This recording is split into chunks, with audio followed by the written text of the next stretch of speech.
तो फाइनली दोस्तों, आज के इस वीडियो में बात करने वाले हैं Baahubali the epic movie review के बारे में। जी हाँ दोस्तों, फिर से पर्दे पर देखी बाहुबली की धार।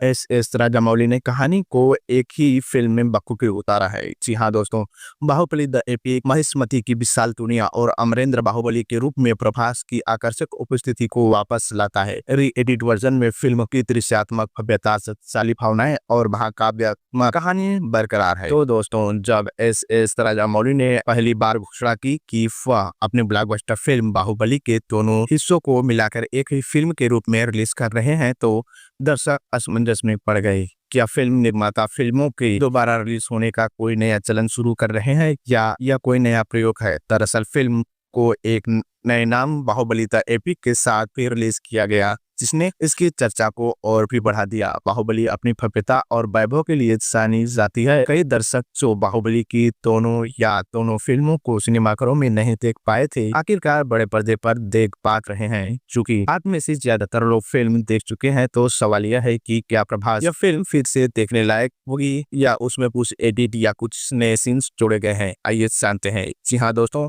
बाहुबली एक महाकाव्य कथा है जिसे एस राजामौली ने बाहुबली द बिगिनिंग 2015 में आई थी और बाहुबली द कंक्लूजन्स 2017 में आई थी। इन दोनों फिल्मों को मिलाकर एक भव्य और मनमोहक सिनेमाई सफर में सहजता से पिरोया है। इस बार भी दर्शक शक्ति, प्रदर्शन और भव्यता बड़े पर्दे पर छाई हुई है। अमरेंद्र बाहुबली यानी कि प्रभास एक शक्तिशाली योद्धा और राजा छल और राजनीति का शिकार हो जाता है और अपने प्रिय मामा कटप्पा यानी कि सत्यराज द्वारा मारा जाता है। जो लोग इस बारे में नहीं जानते, उनके लिए यह सबसे ज्यादा मेम किए जाने वाले सवाल को जन्म देता है। कटप्पा ने बाहुबली को क्यों मारा? अगर आपने अभी तक फिल्म नहीं देखी है तो जानने का समय है कि क्यों मारा। तो दोस्तों, राजमाता शिवगामी देवी यानी कि रामया कृष्णन मरने से पहले अमरेंद्र के बेटे यानी कि महेंद्र बाहुबली प्रभास को बचाने में कामयाब हो जाते हैं। अमरेंद्र बाहुबली का दोस्त चचेरा भाई राणा दुर्गावती राजगद्दी संभालता है और उसकी राज्य महिष्मति को एक भयावह शहर में बदल देता है। अपने भाई की पत्नी देवसेना यानी कि अनुष्का शेट्टी को अपने बस में कर लेता है, बंदी बना लेता है,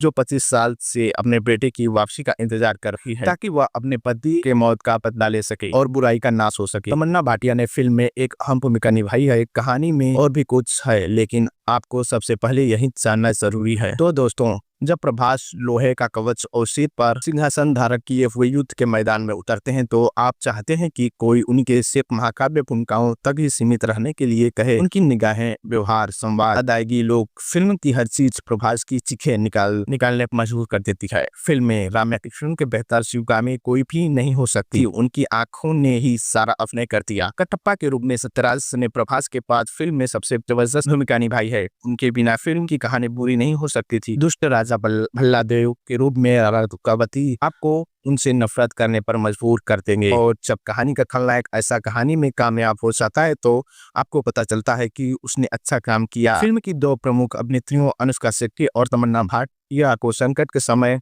बंद दरवाजों के पीछे छिपी राजकुमारियों के रूप में नहीं दिखाया गया था। राजामौली की फिल्मों में महिलाओं का हमेशा सशक्त बनाया जाता है और वे स्वयं बुराई से निपटने के लिए तैयार रहती हैं। तो दोस्तों, बाहुबली द एपिक के निर्माताओं ने क्या एडिट किया है, आइए जानते हैं। दोनों बाहुबली फिल्मों के हर दृश्य को प्रतिष्ठित कहा जाता है, तो निर्माताओं ने 7 घंटे की फिल्म 3 घंटे 50 मिनट में संपादित करने का फैसला किया। यह एक कठिन फैसला था, लेकिन एस राजामौली ने अपनी सिनेमाई प्रतिभा को फिल्म में पिरोया और चतुराई से संपादित अंशों को शामिल किया जिन्हें अब विस्तारित रूप से आवश्यकता नहीं थी। उदाहरण के लिए प्रभास और तमन्ना भाटिया के बीच की प्रेम कहानी, टैटू वाला दृश्य बाहुबली द बिगिनिंग का एक प्रमुख तत्व। निर्माताओं ने चतुराई से अपनी प्रेम कहानी को एक वर्णन के साथ, हालांकि धीरोगीत को बरकरार रखा। दूसरे भाग में प्रभास और अनुष्का शेट्टी की प्रेम कहानी के कई तत्वों को भी संपादित किया गया था। नूरा फतेही, अवनीति मनोहारी और कान्हा सोच साथ सारा ये गाने भी फिल्म से हटा दिए गए थे। बाहुबली द एपिक में क्या नहीं है?